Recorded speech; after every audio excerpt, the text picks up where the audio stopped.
Good morning, dear students. How are you? Hope you all are fine.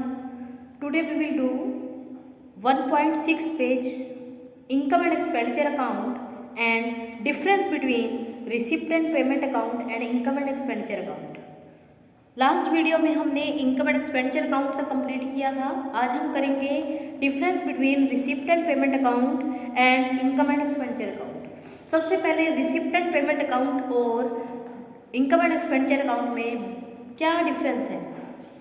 वो similar है cash book के. Receipt and payment account जो है वो similar है कैश बुक के, और इनकम एंड एक्सपेंडिचर अकाउंट जो है सिमिलर है प्रॉफिट एंड लॉस अकाउंट्स की.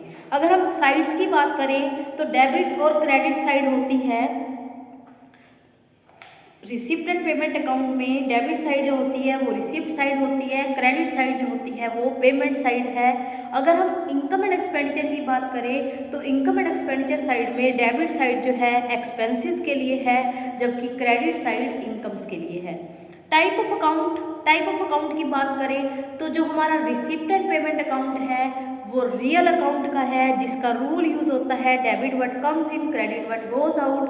और इनकम एंड एक्सपेंडिचर अकाउंट जो है वो नॉमिनल अकाउंट पर बेस्ड है, जिसका रूल है debit the all expenses and losses, credit the all income and gains. Next fourth point हमारा है ओपनिंग बैलेंस का.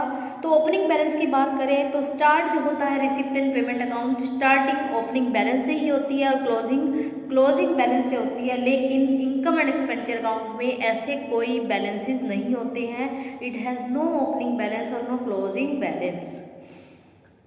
नेचर ऑफ आइटम की बात करें तो रिसिप्ट एंड पेमेंट अकाउंट में चाहे कैपिटल नेचर है चाहे रिवेन्यू नेचर है, both are recorded in it. And income and expenditure account की अगर बात करें तो इनकम एंड एक्सपेंडिचर अकाउंट में ओनली रिवेन्यू नेचर की आइटम को ही रिकॉर्ड किया जाता है, कैपिटल नेचर को रिकॉर्ड नहीं किया जाता है. Period of income and expenses. Period की बात करें तो रिसिप्ट एंड पेमेंट अकाउंट में चाहे वो कोई भी पीरियड है, चाहे वो करंट ईयर है, चाहे प्रीवियस ईयर है, चाहे नेक्स्ट फ्यूचर ईयर है, उन सबको रिकॉर्ड करता है. मींस उन सब से रिसिप्ट एंड पेमेंट का रिकॉर्ड पूरा रखता है. लेकिन अगर हम बात करें इनकम एंड एक्सपेंडिचर अकाउंट की तो उसमें ओनली हम क्या करते हैं, करंट ईयर को रिकॉर्ड किया जाता है, प्रीवियस और नेक्स्ट ईयर को इग्नोर किया जाता है. अगर कोई आइटम ऑलरेडी इंक्लूड है तो उसको एक्सक्लूड करने के लिए हम क्या कर देते हैं, लेस कर देते हैं. नेक्स्ट है adjustments. Adjustment are not considered while preparing it because it prepare on cash basis of accounting. Receipt and payment account में ओनली कैश बेस को लिया जाता है. जो भी अमाउंट एक्चुअल पे हुई होती है सिर्फ उसी को ही रिकॉर्ड करते हैं. जो एक्चुअल अमाउंट नहीं पे हुई है उसको रिकॉर्ड नहीं किया जाता. It means non cash basis को record receipt and payment account में नहीं किया जाता है. लेकिन इनकम एंड एक्सपेंडिचर अकाउंट में हम सारे के सारे उस ईयर से रिलेटेड एक्सपेंसेस और उस ईयर से रिलेटेड इनकम हम जरूर काउंट करते हैं, चाहे हमें वो रिसीव हुई हैं चाहे नहीं हुई हैं. Actual means cash basis plus accrual basis को हम फॉलो कर रहे हैं. मींस एक्यूरल को लेते हुए हम क्या करते हैं, जो आइटम रिसीव नहीं हुई है लेकिन उस ईयर से रिलेटेड है, फॉर एग्जांपल अक्रूड इनकम हमारा इसका बेस्ट एग्जांपल है. जो अभी रिसीव नहीं हुई है वो हम इसमें क्या करेंगे, काउंट करेंगे. सेम हम क्या कर रहे हैं, जब आउटस्टैंडिंग एक्सपेंसेस को लेते हैं या प्रीपेड एक्सपेंसेस को लेते हैं वो भी इसी एडजस्टमेंट को रिकॉर्ड करने की बात है. जो एक्चुअल में ऐसे एक्सपेंसेस अभी पे नहीं हुए हैं लेकिन इस ईयर से रिलेटेड है, इस ईयर के एक्सपेंसेस हैं, तो हम प्रॉफिट एंड लॉस कैलकुलेट करते टाइम हम क्या करेंगे, उन एक्सपेंसेस को काउंट करेंगे. नेक्स्ट हमारा पॉइंट है बैलेंस शीट. बैलेंस शीट क्या है, वो रिसिप्ट एंड पेमेंट अकाउंट जो है वो बैलेंस शीट में need not necessary B combined.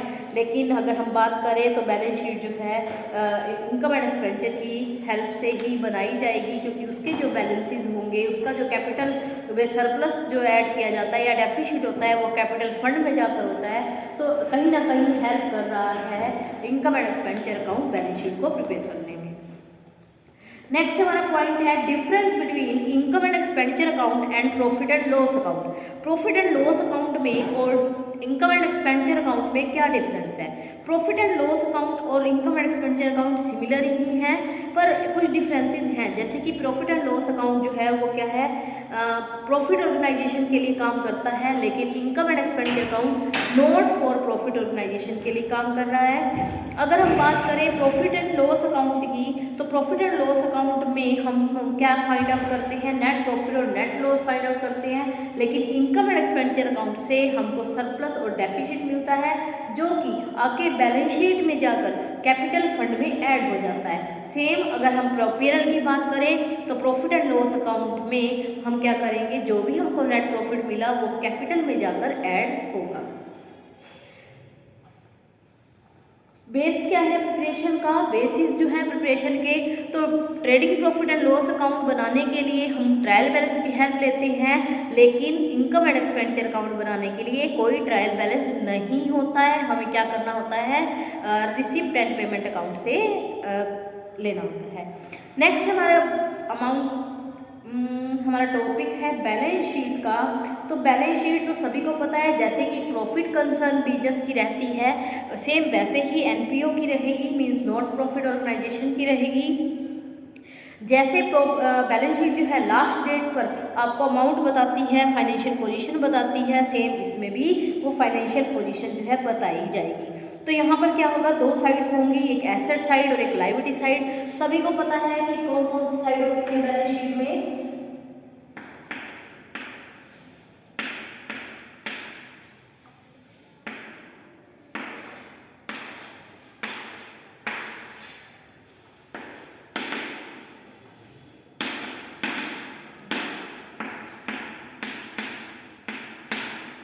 दो साइड आ रही हैं, लायबिलिटी साइड और एसेट साइड। एसेट साइड में हम क्या करेंगे, सारी fix assets, current assets like debtor, cash, हमारे प्रीपेड एक्सपेंसेस, जो भी हमारी करंट एसेट्स हैं। और अगर हम इसकी बात करें तो लायबिलिटी साइड में हमारे क्या होगा, लॉन्ग टर्म की लायबिलिटीज, कोई फंड है स्पेशल, कोई स्पेशल फंड है, कैपिटल फंड है, उसको हम शो करते हैं।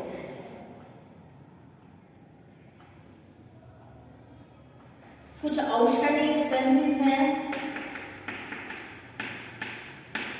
और कोई advance, received in advance subscription है, same outstanding subscription,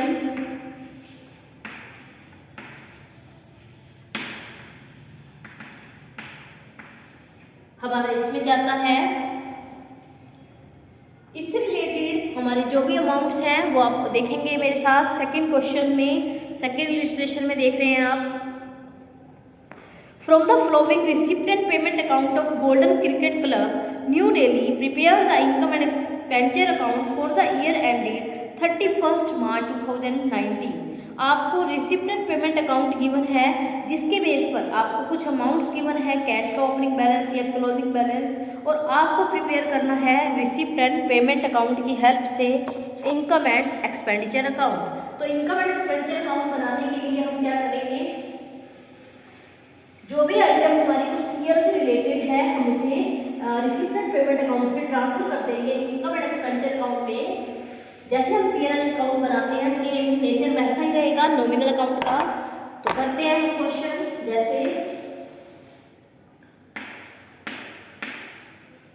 income and expenditure account बनाने की बात कर रहे हैं हम।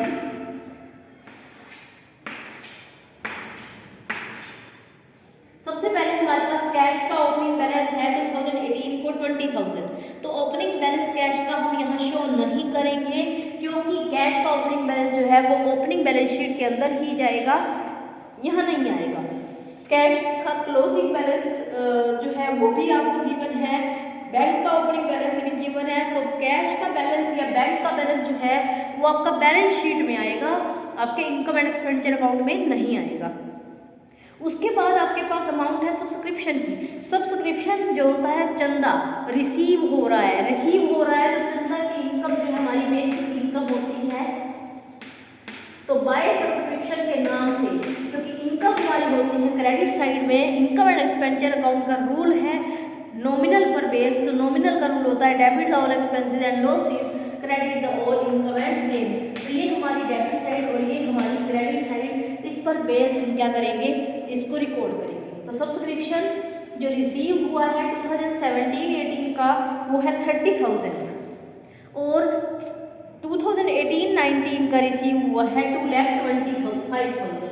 तो हम क्या कर रहे हैं, 2,25,000 जो हमें सब्सक्रिप्शन रिसीव हुआ है उसे हम रिकॉर्ड कर रहे हैं, क्योंकि जो प्रीवियस ईयर का है वो प्रीवियस ईयर की उसमें दिखाएंगे, जो नेक्स्ट ईयर का है वो भी हम नेक्स्ट ईयर में दिखाएंगे, लेकिन ओनली इस साल का जो हमारा 2,25,000 है वो हम इधर दिखाएंगे, क्योंकि हमें उस ईयर से रिलेटेड इनकम को ही काउंट करना है और उस ईयर से रिलेटेड एक्सपेंसेस को ही काउंट करना है। नेक्स्ट है डोनेशन फॉर बिल्डिंग। बिल्डिंग के लिए डोनेशन मिला है, तो पर्टिकुलर वर्क के लिए डोनेशन मिला है तो वो इनकम एंड एक्सपेंडिचर में नहीं आएगा। पर्टिकुलर वर्क के लिए जो मिला है वो हमारा बैलेंस शीट में जाएगा बिल्डिंग डोनेशन के नेम से। एंट्रेंस फीस, एंट्रेंस फीस क्या होती है, जो भी मेंबर्स बार बार एंटर होते हैं तो वो एंट्रेंस फीस सबमिट कराते हैं। तो ये हमारी जो है रेगुलर इनकम है, कि बहुत सारे मेंबर जो है हमारे आते रहते हैं जाते रहते हैं, तो एंट्रेंस फीस जो है जब पर्सन एडमिट होता है तो वो पेमेंट करेगा 23,000 सॉरी। नेक्स्ट है life membership fees. Life membership fees जो है पूरी लाइफ टाइम के लिए जो मेंबरशिप लेता है वो लमसम अमाउंट जो है पूरी आपकी एक ही बार में सबमिट करा देता है, तो वो हमारी बार बार रिसीव नहीं होती है उस पर्सन से, तो वो हमारी कैपिटल नेचर की जाएगी, इसलिए उसको हम बैलेंस शीट में नोट करेंगे, इनकम एंड एक्सपेंडिचर अकाउंट में नहीं करेंगे। इंटरेस्ट रिसीव हो रहा है, इंटरेस्ट जो है हमारी रेगुलर इनकम होती है।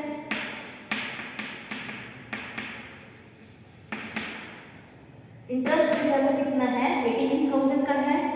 उसके बाद हमें लोकर का रेंट रिसीव हो रहा है, तो लोकर आपने कोई अपने जो भी आपका क्लब है कुछ भी उसमें आपने लोकर की फैसिलिटी प्रोवाइड की है, तो उसके ऊपर से आपके पास रेंट आता है लोकर का, जो कि है 42,000। अब पेमेंट साइड की अगर बात करें तो सबसे पहले है हमारा प्रिंटिंग एंड स्टेशनरी। तो प्रिंटिंग एंड स्टेशनरी से हम क्या करेंगे,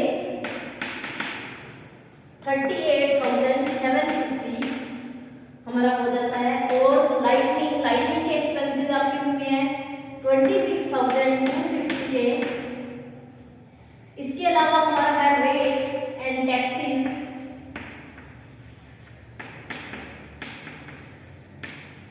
जो कि है हमारा 17,000।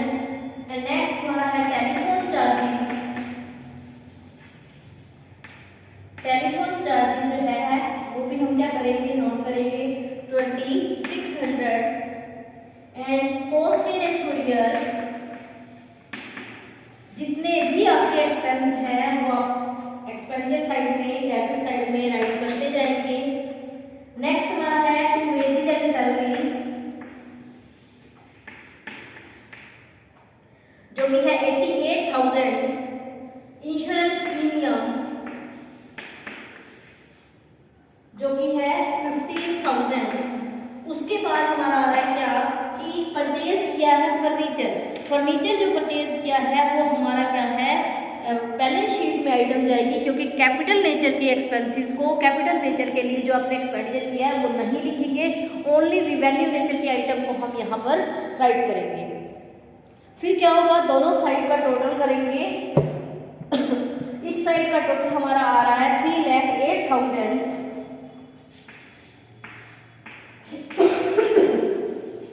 और इस साइड का टोटल जो है हमारा कम है 1,18,400 से, तो 1,18,400 हमारा क्या आ जाएगा, सरप्लस आ जाएगा, जो कि हमको इनकम एंड एक्सपेंडिचर अकाउंट से फाइंड आउट करना था।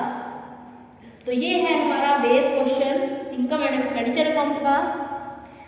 इसके बाद हमारा नेक्स्ट टॉपिक स्टार्ट होता है, जो कि कुछ इंपॉर्टेंट आइटम्स आपको गिवन है, like subscription, life membership fees, endowment fund, entrance fees. तो क्या है सब्सक्रिप्शन? सब्सक्रिप्शन क्या है?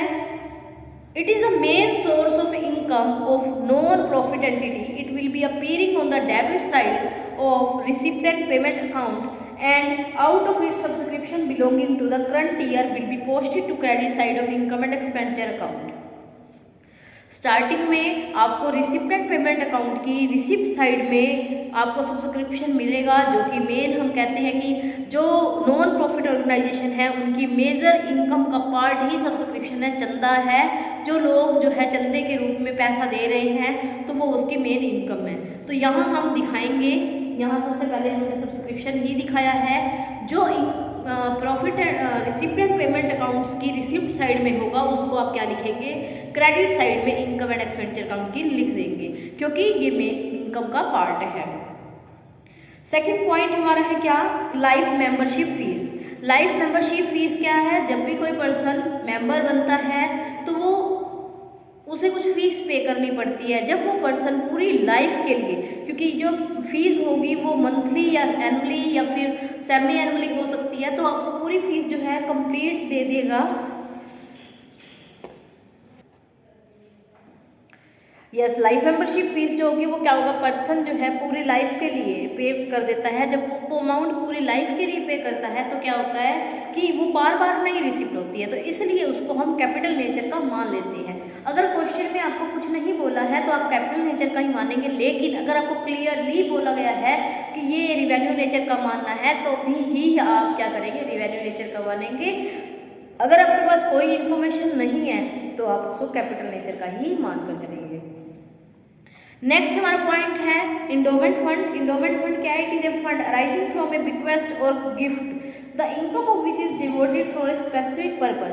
जब पर्सन अपनी वसीयत लिखता है या कुछ गिफ्ट जो है पे करता है या किसी दान में देता है, तो ऐसे फंड जो है किसी पर्टिकुलर पर्पज के लिए, स्पेसिफिक पर्पज के लिए दिए जाते हैं, जैसे कि बिल्डिंग बनाने के लिए, पंखे लगवाने के लिए या फिर कोई वाटर कूलर के लिए। इस टाइप से जब कुछ दान दिया जाता है तो वो पर्टिकुलर पर्पज के लिए है, तो वो भी हमारा कहा जाएगा बैलेंस शीट में लायबिलिटी साइड में एक सेपरेट आइटम के नाम से शो होगा।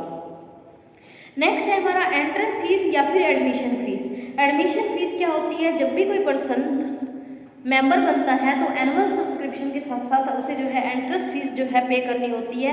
एंट्रेंस फीस जो है जितनी बार पर्सन मेंबर बनेंगे, आते रहेंगे जाते रहेंगे, तो मेंबर जो है बार बार रिपीट नेचर का है, मीन्स रेकरिंग अमाउंट होती है, बार बार आती रहती है, तो ये अमाउंट हमारी कहाँ जाएगी? एंट्रेंस फीस के नाम से हमारा इनकम एंड एक्सपेंडिचर अकाउंट में ही शो होगा। अगर इनकम एंड एक्सपेंडिचर अकाउंट में एंट्रेंस फीस के लिए भी आपको क्वेश्चन में कुछ आइटम गिवन है कि इसका 2/3 आपको कैपिटल मानना है या पूरा का पूरा कैपिटल मानना है, तो ही आप इसको बैलेंस शीट में लेकर जाएंगे, अदरवाइज आप इसको इनकम एंड एक्सपेंडिचर अकाउंट में ही शो करेंगे। नेक्स्ट क्वेश्चन है हमारा third illustration, how will you deal with the entrance fees while preparing the final account of new Delhi sports club for the year ended 31 मार्च 2017। तो 2017 को हमारे पास कुछ एंट्रेंस फीस है, जिसके लिए क्या गया है? केस फर्स्ट में कहा गया है during the year 2016-17 entrance fees received ₹1,20,000। Entrance fees जो है रिसीव हो रही है 1,20,000 रुपये। तो आप इसे कहाँ करेंगे? हम क्या करेंगे? इनकम एंड एक्सपेंडिचर अकाउंट में एंट्रेंस फीस जो है वो 1,20,000 पूरी की पूरी दिखा देंगे। सेकंड क्या है? एंट्रेंस फीस रिसीव्ड हो रही है 1,20,000, लेकिन क्वेश्चन में क्लियर कहा गया है कि आप इसको रिवेन्यू नेचर का ट्रीट करेंगे, means it is the policy of the club to treat the entrance fees as a revenue received. इसको क्या करना है? रिवेन्यू नेचर का मानेंगे। तो रिवेन्यू नेचर का मानने के लिए आप क्या करेंगे? इनकम एंड एक्सपेंडिचर अकाउंट की क्रेडिट साइड में शो कर देंगे। थर्ड पॉइंट कहता है during the year 2016-17 entrance fees received ₹1,20,000। It is the policy of the club to treat the entrance fees as capital receipt. अब यहाँ क्लियर बोला गया है कि आपको कैपिटल रिसिप्ट में कैलकुलेट करना है या कैपिटल रिसिप्ट का मानना है, तो एंट्रेंस फीस जो होगी वो कहाँ जाएगी? बैलेंस शीट में जाएगी, और बैलेंस शीट में कैपिटल फंड में ऐड हो जाती है हमारी, कैपिटल फंड में ऐड हो जाती है हमारी एंट्रेंस फीस।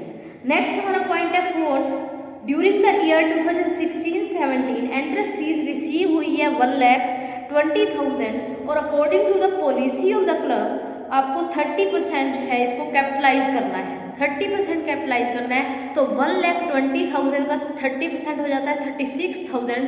तो 36,000 आपको कैपिटल नेचर का मानना है, बाकी 120 माइनस 36 इज इक्वल टू 84,000 वो आपको मानना है क्या, रिवेन्यू नेचर का। तो इनकम एंड एक्सपेंडिचर की क्रेडिट साइड में चला जाएगा 84,000 और जो 36,000 है वो जाएगा हमारा बैलेंस शीट में, कैपिटल फंड में ऐड कर देंगे हम, किसमें, बैलेंस शीट में कैपिटल फंड में एंट्रेंस फीस के नाम से 36,000 जो है वो ऐड कर देंगे।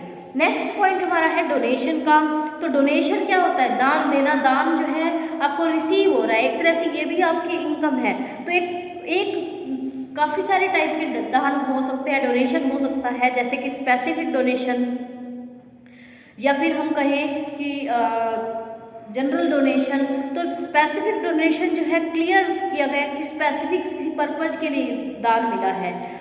When donation received is to be utilized for a specific purpose, donation for a building, donation for providing a swimming pool, it is capitalized, it is shown on the liability side। तो इसको हम liability side में show करेंगे क्योंकि clear ही बोला गया है इस पर्टिकुलर वर्क के लिए ही यूज़ करेंगे।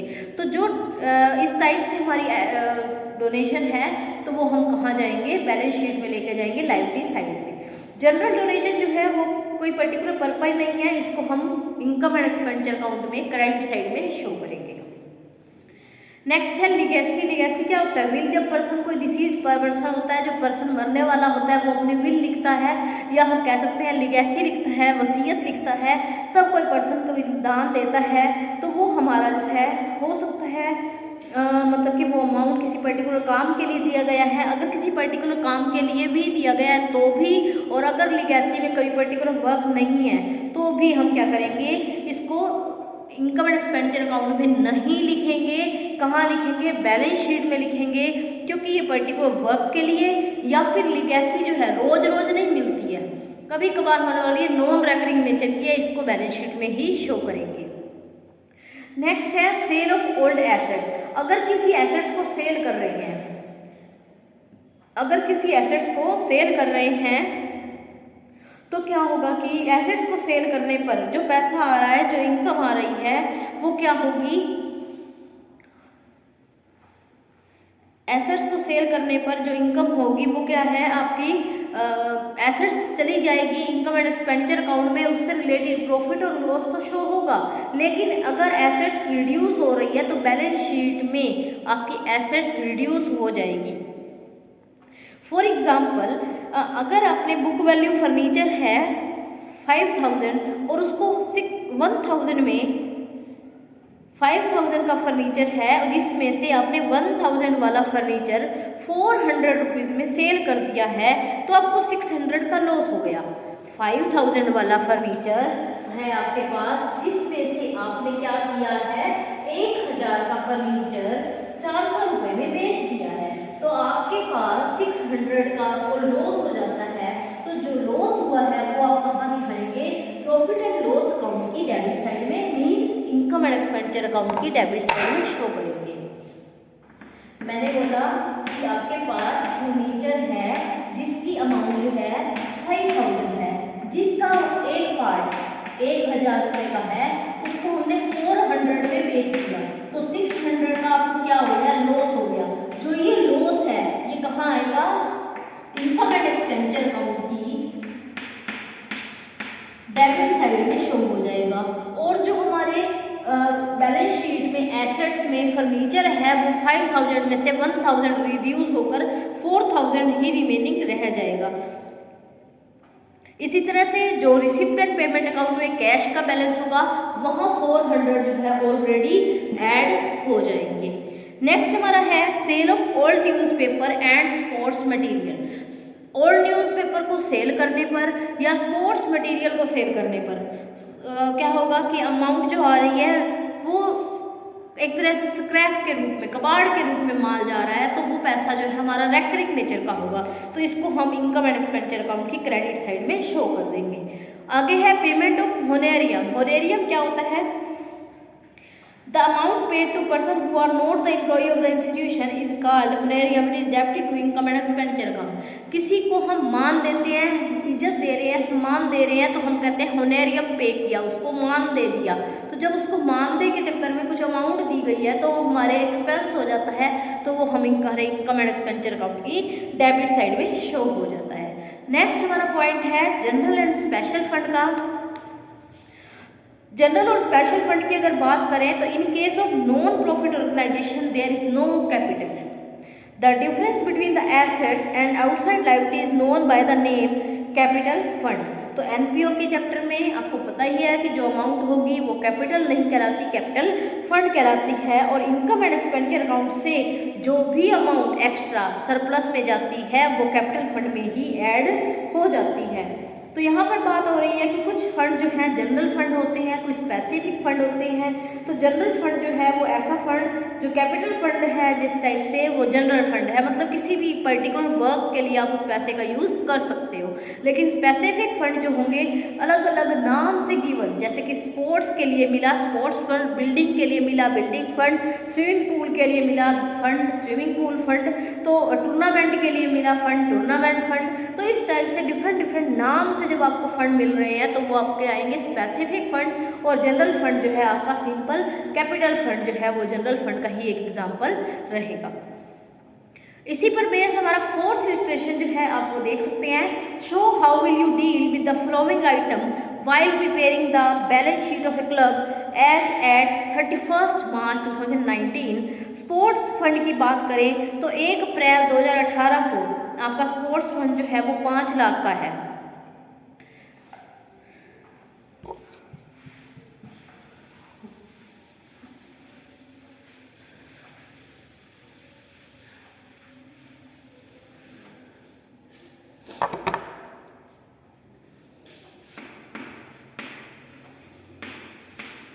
तो जो भी फंड है वो कहाँ होंगे, बैलेंस शीट में होंगे।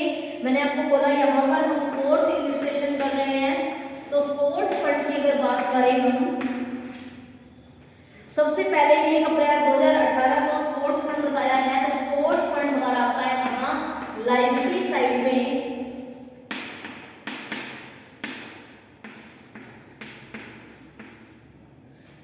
तो हमारा स्पोर्ट्स फंड जो है वो है 5 लाख का। उसके बाद इसने बोला है नीचे 10% स्पोर्ट्स फंड इन्वेस्टमेंट और 1 अप्रैल 2018। आपने स्पोर्ट्स फंड को कहीं इन्वेस्ट कर दिया है। जब आप स्पोर्ट्स फंड को इन्वेस्ट कर रहे हैं तो वो हमारी इन्वेस्टमेंट जो है वो हमारी एसेट साइड पे हो जाती है। और 10% का मतलब ये है कि उसके ऊपर आपको 10% पर एनम के अकॉर्डिंग जो है इंटरेस्ट मिलने वाला है, मीन्स रिटर्न जो है वो मिलने वाला है। तो स्पोर्ट्स फंड इन्वेस्टमेंट आपका आ जाता है कितना, वही 5 लाख और 10% इंटरेस्ट आपको मिलेगा। तो 5 लाख का 10% हो जाता है 50,000। लेकिन यहाँ ध्यान दें ये बोला है interest received on investment. Interest received on investment कितना रिसीव हुआ है, 37,500 हुआ है। हमने बोला 5 लाख का 10% 50,000 होता है। 50,000 में से 37,500 रिसीव हो चुका है। तो रिसीव होगा तो इनकम है, इसी को इंक्रीज कर देगा वो। तो हम यहाँ कहते हैं 5,37,500 हमारा हो चुका है। लेकिन होना कितना चाहिए था, अक्रूड इंटरेस्ट तो है जो अभी रिसीव नहीं हुआ है।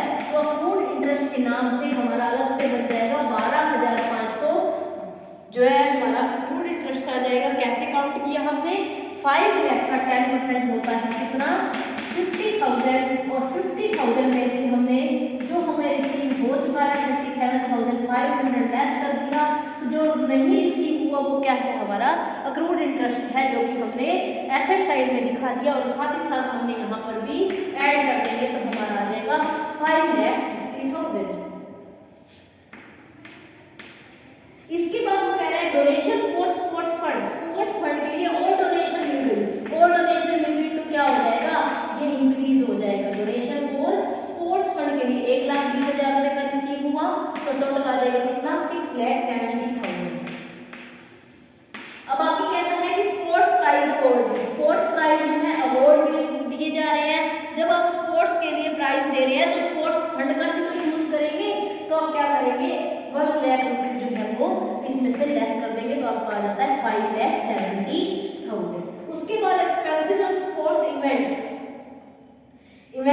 जाए उसके लिए भी कुछ एक्सपेंस हुआ है तो वो भी आपका ये लेस हो जाएगा, तो हमारा अंदर आ जाएगा कितना 5,55,000, जो कि हमारा क्या आ जाएगा स्पोर्ट्स फंड का रिमेनिंग बैलेंस जो है वो शो करेगा। इसी से रिलेटेड आपका 5th क्वेश्चन 6th क्वेश्चन आप कंप्लीट करेंगे। नेक्स्ट टॉपिक जो है हमारा क्या है, preparation of income and expenditure account है।